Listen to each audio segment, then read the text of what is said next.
sepse kam pasur dëshirë ta informoj pak edhe lexuesin ndërkombëtar për vendin tonë. Kosova dikur ka qenë shumë e njohur në skenën ndërkombëtare për shkak të intervenimeve të NATO-s dhe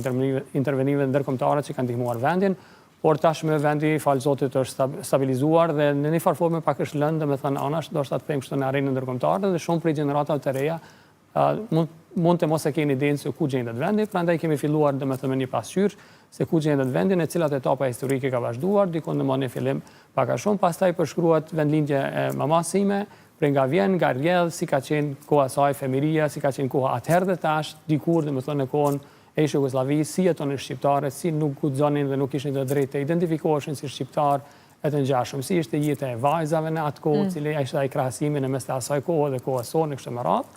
Pastaj vjen domethënë kapitulli tjetër që flet pak a shumë për ditët e mira, kur domethënë nëna ime rritet, bëhet për të martuar, vjen koha martesës, gëzimet, fëmijët, disa ditë të mira, edhe stabilitet politik dhe ekonomik në një pjesë, në një periudhë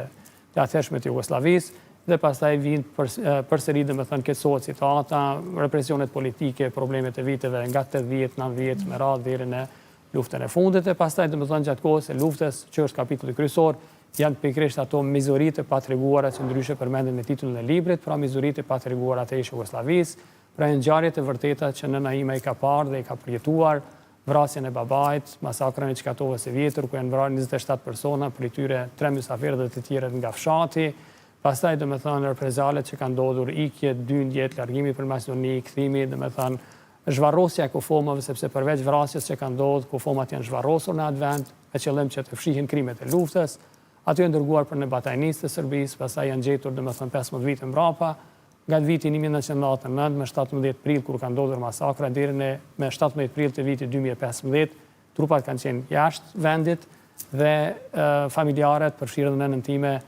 kanë munduar që të rikujtojnë të vdekurit përmes varreve të zbrazura që kanë pritur gjithmonë dhe ka qenë një ankth i vështirë të kalohat. E pastaj në vitin 2016, pra janë gjetur, 2015 janë gjetur dhe 2016 e kthyer dhe rivarrosur përsëri pra në tokën e lirë të Kosovës. Me pastaj kapitulli i fundit flet domethënë për ditët e mira, se si Kosova tashmë është bërë shtet, ka domethënë institucionet e veta, ka ushtrinë e vet, është bërë mirë për të gjithë dhe nuk ka dallime etnike, pra të gjithë mund ta gëzojnë Kosovën sepse Kosova takon të gjithëve që jetojnë në këtë vend dhe domethënë përfundon me një apel ndërkombëtar për të gjithë lexuesit, studiuesit, ata të cilët janë të interesuar për të vërtetën, që të punojnë e të bëjnë më shumë